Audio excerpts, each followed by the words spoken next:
And so is there some grand global agenda to like control the population? And this has been thought about for tens, decades and decades, and something is happening here, and these other people that you're talking about that have been taken out are maybe getting in the way of that. Is that what we're seeing now? And now are people complicit in this? Is that what you think is happening? They're definitely complicit in it. So what happened with the virus when it got to China, whether it was a virus that got to China or whether the techniques to make this into the chimeric gain of function COVID-19 eventuality, whether that was done in China, the technology was developed and technology was taught in University of North Carolina, Chapel Hill. And so I don't know whether it was the end product that was transferred or it was just the technology that was transferred. So, but again, none of that is relevant. You know, it's kind of like, which route did you go between New York to California? Did you go stop over in Chicago or in Dallas or wherever? It doesn't make any difference. You're going to California. So the whole thing is it got to China. The fact that now you've got this COVID-19, whether it was an accidental release or it was an intentional release, I don't know. But I can tell you this, it doesn't explain the complicit nature of the United States and of many other countries. These are the leaders. And when I'm talking about leaders, I'm talking about sometimes the leaders are good guys. They're being misinformed by those that they rely upon to shut down the economies. So there's a complicitness throughout the globe, and that is very sinister. Now you start looking at where does all this go? So I'm just going to draw the lines because I'm kind of speaking. Some people may think I'm speaking somewhat cryptically, and I'm not trying to speak cryptically. I'm just trying to give the information that I know for sure. But these are the facts. Dr. Fauci has been involved with promotion of drugs that we know are not good. This started in 1981 when he talked about the gay disease, talking about HIV, and funded a drug and pushed for this drug for 3 years that caused a lot of problems, prophylactic prevention of HIV supposedly. And now we know that's a lifestyle issue. There's many other things, nutrition plays a part, et cetera, et cetera. But he pushed for this 3 years before a virus was ever identified in 1984.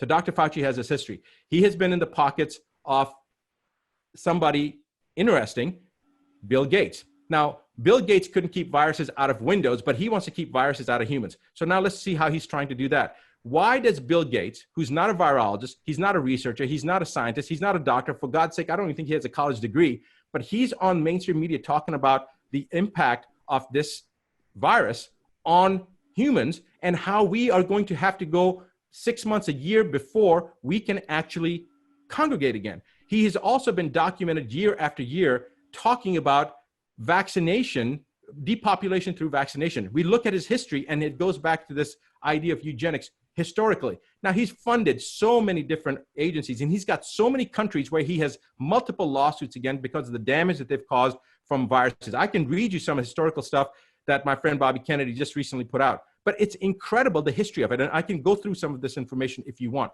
But the bottom line is he owns the patents on coronavirus, on COVID-19.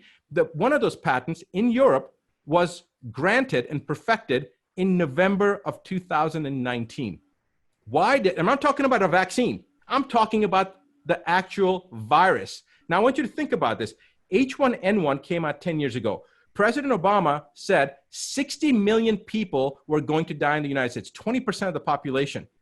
They didn't. Do you know why they didn't? Because they refused en masse to take the H1N1 vaccine. I put out a couple of videos then, and it's, some people said that it had a big impact. Whether it did or not, I don't really care. I just wanted people to stop thinking that H1N1 was going to save them. I remember traveling from a conference in the airport. Obama's talking about on the TV in these restaurants in the airport, talking about how we need to be very safe and it's going to kill 60 million people. And people were laughing.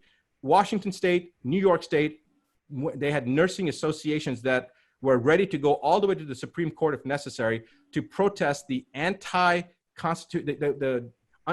unconstitutionality of being mandated to take a vaccine that was not proven. H1N1, there were riots in Germany, in the UK. There was 98% of the population in Germany. Basically, the government said they were going to pay for 98% of the population to get the H1N1. They protested, and it was just ridiculous. People just said, no way. The reason we didn't have people that died from the H1N1 like Obama predicted was because people en masse refused the vaccine.